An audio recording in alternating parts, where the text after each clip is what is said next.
আল্লামা ইমাম নাসাই রাহমাতুল্লাহ আলাইহি সিয়াসিত্তার অনন্য কিতাব নাসাই শরীফের মধ্যে আমার নবীর সাহাবী যার জন্য আমার নবী দোয়া করলেন, আল্লাহুম্মা আল্লিমহু বিতা'বিলিল কোরআন, আল্লাহুম্মা আল্লিমহু বিতা'বিলিল কোরআন। আল্লাহ তুমি আমার আব্বাসকে কোরআনের তাবিল করার জন্য আল্লাহ তুমি সাহায্য করে ইলম দান করো।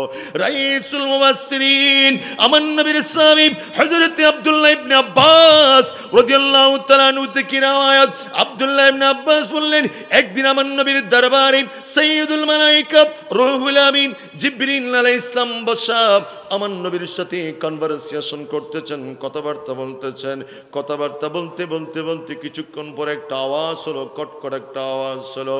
আমার নবীকে বললেন, ইয়া রাসূলুল্লাহ, ইয়া হাবিবাল্লাহ, আপনি কি জানেন এই আওয়াজ কোথায়? আমার নবী বলেন, ও জিবরিল, বলো তুমি এই আওয়াজ কোথা থেকে আসলো?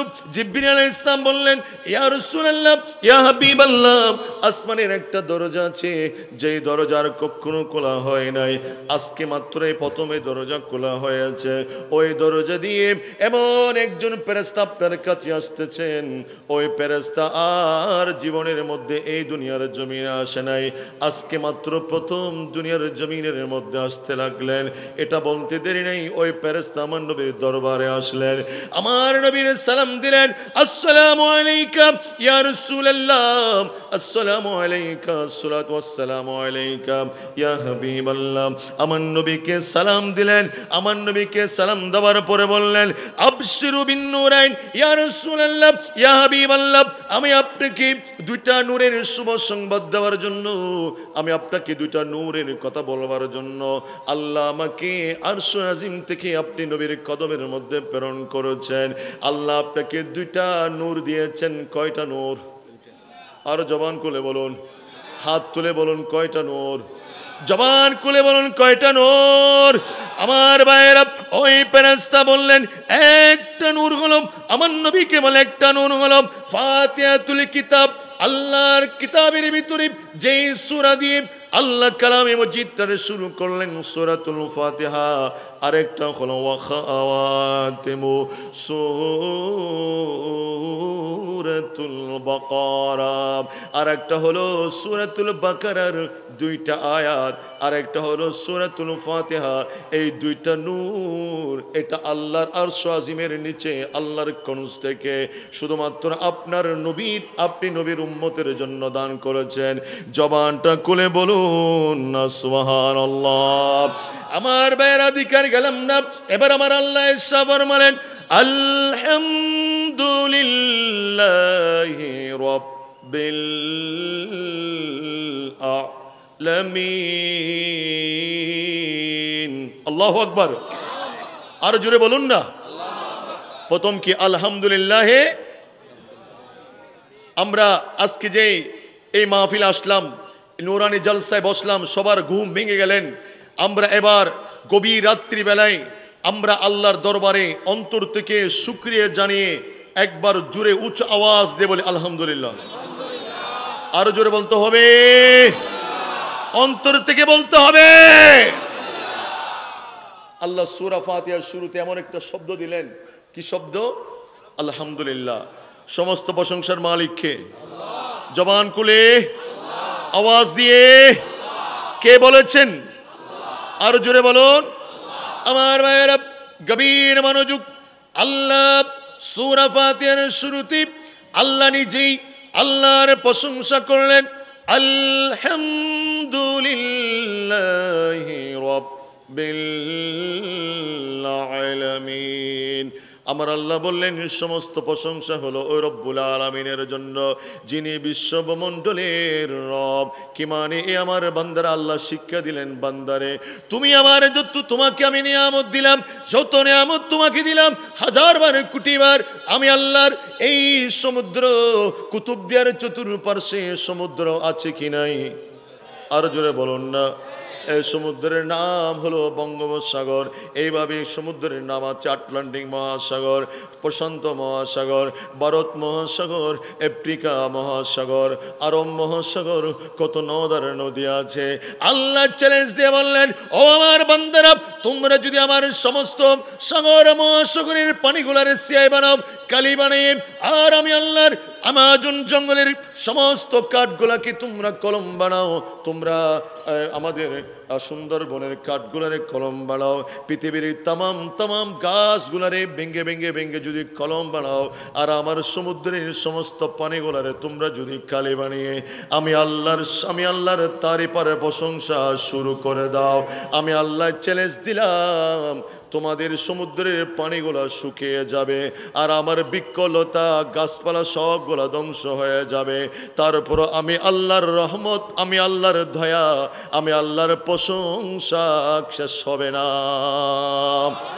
আমার ভাইয়েরা, যার পরিপ্রেক্ষিতে আমার আল্লাহ যখন আমার নবীরে বানালেন, আল্লাহ যখন আমার নবীরে তৈরি করলেন, কোনি মোহাম্মদ তুমি হয়ে যাও, যখন আমার নবী হয়ে গেলেন, নবী তৈরি হওয়ার পর আল্লাহর দরবারে সেজদা করলেন, আল্লাহর দরবারে সেজদা করে একটা কথা বলেছেন, আলহামদুলিল্লাহ, যার কারণে আমার নবীর নাম হলো মোহাম্মদ, আমার নবীর নাম হলো হামেদ। কি মানে আমার আল্লাহ শিক্ষা দিলেন, এ পৃথিবীর মানুষ, তোমরা আমার প্রশংসা করো আর বানাই করো, তোমরা আমি আল্লাহর প্রশংসা করো আর বানাই করো, কিচ্ছু যায় আসে না, আমার প্রশংসা তোমরা করলো আমার শান বাড়বে না, তোমরা না করলো আমি আল্লাহর শান কিচ্ছু পরিমাণ কমবে না, কেননা সর্বপ্রথম আমি আল্লাহর শান, আমি আল্লাহর প্রশংসা করেছেন আমার নবী বন্ধু মুহাম্মদ। আর জবান খুলে বলবেন না সুবহানাল্লাহ। আমার ভাইরা, আল্লামা ইমাম ফখরুদ্দিন রাজি রহমতুল্লাহি আলাইহি একটা হাদিস নোট করলেন, একজন জলিল কদর পয়গম্বর যার নাম হলো হযরত সাইয়্যিদনা দাউদ আলাইহিস সালাম, নাম শুনছেন না? আর যদি নাম শুনছেন না, আজকে এখানে কোরআনের দরস হচ্ছে কুতুবদিয়ার জমিনে বাবাজান কেবলা আলমের রুহানি ফয়জ করম দিয়ে। আমার আল্লাহ বললেন, এই কোরআনের তেলাওয়াত, এই কোরআনের সুমধুর বাণী, এই কোরআনের তেলাওয়াত দুনিয়ার জমিনেও চলবে, যখন আল্লাহ কিয়ামত কুল্লু মান আলাইহা ফান করে দেবে, যেদিন ইয়ামা ইউবাসু ফিহি, যেদিন কিয়ামতের ময়দান আমরা কবর থেকে উঠব, আল্লাহ যখন আরশ আজিমে বসে থাকবেন, নবীর ডান পাশে বসাবেন, আর আরশ আজিমের নিচে যেই নবী সুললিত কণ্ঠে কোরআনের তেলাওয়াত করার জন্য সুযোগ পাবেন, সেই নবীর নাম হলো হযরত দাউদ আলাইহিস সালাম। একবার জবান খুলে বলুন সুবহানাল্লাহ। সেই নবীর নাম কি? আর জোরে বলুন না। দাউদ আলাইহিস সালাম সুললিত কণ্ঠে কোরআনের তেলাওয়াত দিয়ে গোটা কায়নাত কিয়ামতের ময়দানকে যিনি মুখরিত করে রাখবেন, সেই মহান নবীর নাম হলো হযরত সাইয়্যিদনা দাউদ, যার কণ্ঠে আল্লাহ এমন দিলেন, আকাশ বাতাস যার তেলাওয়াতের কারণে, সমুদ্রের মাছ, আকাশের নিচে জমিনের উপরে, বৃক্ষ লতা পত্র সব কিছু যার তেলাওয়াতের জন্য পাগল পারা হয়ে যেতেন, সেই নবীর নাম হলো হযরত সাইয়্যিদনা দাউদ আলাইহিস সালাম। একবার জবান খুলে বলবেন না সুবহানাল্লাহ। আমার ভাইয়েরা, গভীর মনোযোগ।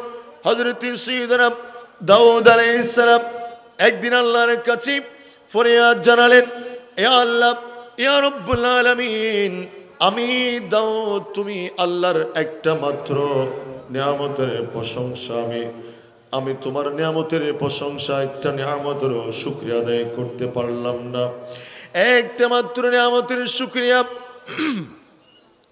আমি দাউদ আলাইহিস সালাম শেষ করতে পারলাম না। আল্লাহ বললেন, দাউদ রে, আমি আল্লাহ তোমাকে কত নিয়ামত দিলাম, হাজার কোটি নিয়ামত দিলাম। দাউদ আলাইহিস সালাম বলেন, আল্লাহ তুমি আমাকে হাজার হাজার কোটি নিয়ামত দিয়েছো, আর আমি দাউদ একটা মাত্র নিয়ামতের তো শুকরিয়া আদায় করতে পারলাম না।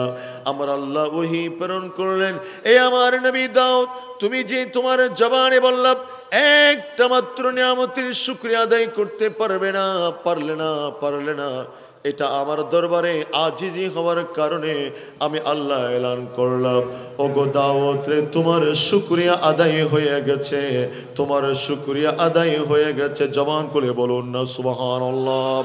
আমার ভাইয়েরা, আমার আল্লাহ এলান করলেন, ওয়া ইন তাউদ্দু নি'মাতাল্লাহি লা তুহসুহা। জবান করে বলবেন না সুবহানাল্লাহ। আল্লাহ আমাদেরকে কত নিয়ামত দিয়েছেন। আল্লাহ বললেন, আমার নিয়ামত যদি গণনা করো, নিয়ামত গণনা শেষ করতে পারবেন? নিয়ামত শেষ করে যাবে? যার কারণে আমরা আল্লাহ বললেন তুমি আর প্রশংসা করতে হবে না, আমি আল্লাহ নিজেই আমার প্রশংসা করে দিলাম।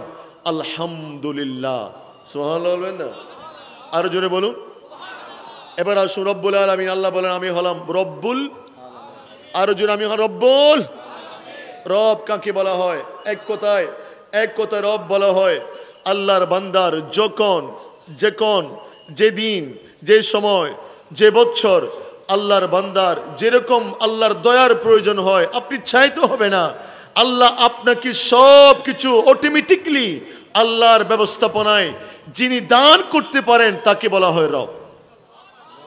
আরো বড় করে বলুন। আমরা কোথায় ছিলাম? মায়ের পেটে কোথায় ছিলাম? আরো জোরে বলুন না, কোথায় ছিলাম? মায়ের পেটের ভিতরে কি অক্সিজেন আছে? আর এই মায়ের পেটের ভিতরে একটা ব্লাডারের ভিতরে আপনাকে অক্সিজেন দিয়েছেন কে? জবান খুলে বলুন। আপনার মায়ের নাভির সাথে আপনার নাভি অ্যাটাচ করে দিয়ে ওই রক্তগুলা দিয়ে আপনার শরীরের খাবারের ব্যবস্থা করে দিয়েছেন কে? আরো জবান খুলে বলুন না।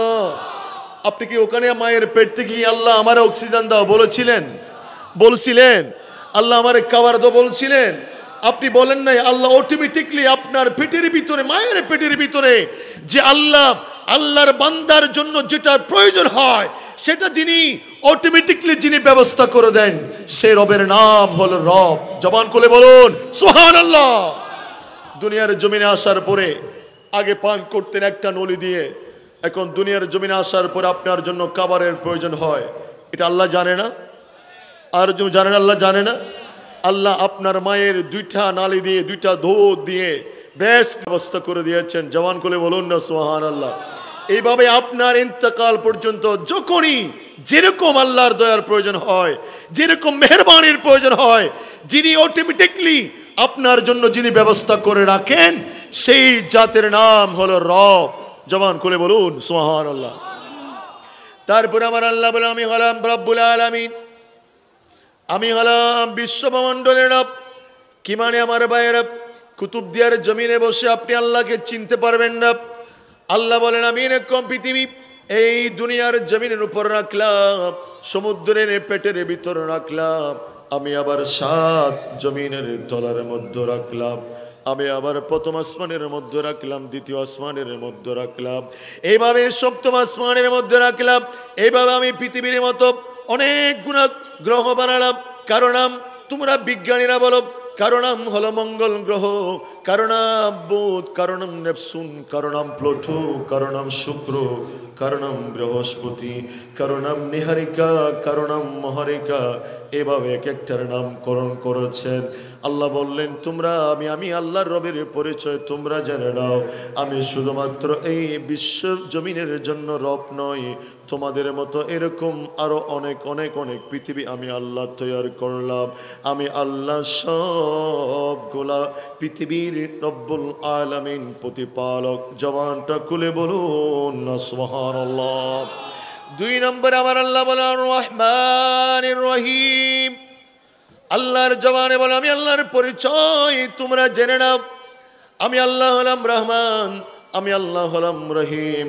ও আমার ভাইয়ের, আমার বন্ধুরা, আল্লাহ বললেন বান্দারে তোমাদেরকে আমি আল্লাহ বানালাম একটাই কারণে, আমি আল্লাহ বানার পিছনে একটাই কারণ, তোমরা শুধুমাত্র ইবাদত করবে আমি আল্লাহর। জবান খুলে বলুন সুবহানাল্লাহ। কার ইবাদত? আমরা কার ইবাদত করব?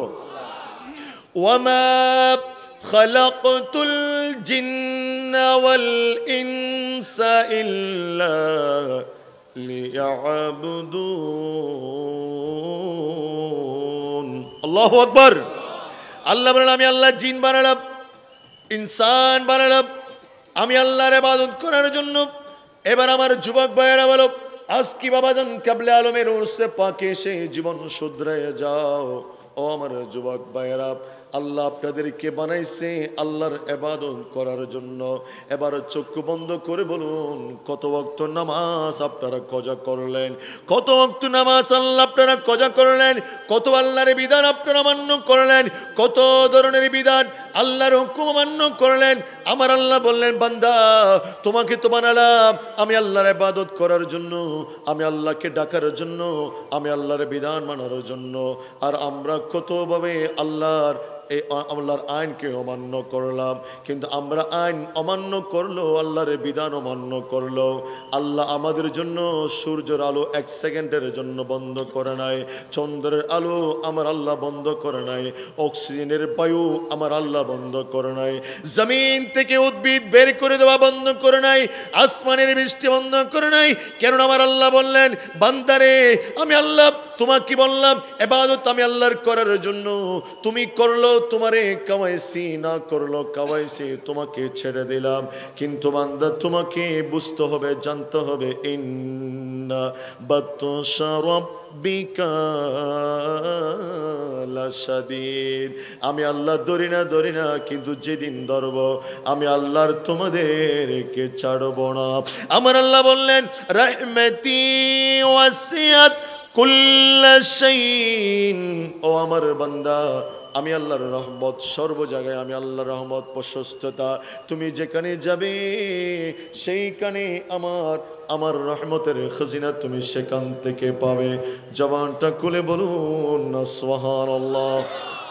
গেলাম না সর্বশেষ মালিক ইয়াউমিদ। আল্লাহ বলে, আমি হলাম কিয়ামত দিবসের মালিক। আমার ভাই, আমার বন্ধুরা, আল্লাহ তাআলা বললেন, লিমানিল মুলকুল ইয়াউম। আমরা একদিন কিয়ামতের ময়দানে উঠে এদিক সেদিক ঘোরাফেরা করব। আল্লাহ তাআলা বলেন, লিমানিল মুলকুল ইয়াউম। আজকের দিনের বাদশাহী কার? দুনিয়ার কোন রাজা বাদশা প্রেসিডেন্ট কথা বলতে পারবে না। আল্লাহ আবার নিজে উত্তর দিবেন, লিল্লাহি ওয়াহিদিল কাহার। আজকের এই দিনের বাদশা একমাত্র আমি আল্লাহর জন্য। জোরে বলুন না সুবহানাল্লাহ। আমার আল্লাহ বললেন, কানা মিকদারুহু 50 আলফা। ও আমার বান্দারে, যেদিন তোমরা কিয়ামতের দিন উঠবা সেই দিনের প্রথম দিন হবে 50,000 বছরের সমান। আমার নবী বলেছেন, তোমাদের মাথার মগজগুলো সিদ্ধ হয়ে যাবে, শরীর থেকে গাম বের হবে। এই কথা যখন সাহাবায়ে কেরামরা শুনলেন, কান্নার আওয়াজ শুরু করে দিলেন। আমার নবী বললেন, সাহাবারা তোমরা ভয় পেও না, আমার উম্মতের জন্য মালিক ইয়াউমিদ্দিন বিচার দিবসের সময় হবে 1 ওয়াক্ত ফরজ নামাজ পড়তে যত টাইম লাগে এই টাইমের ভিতরে আমার উম্মতের জন্য হাসর হয়ে যাবে। জোরে বলুন সুবহানাল্লাহ।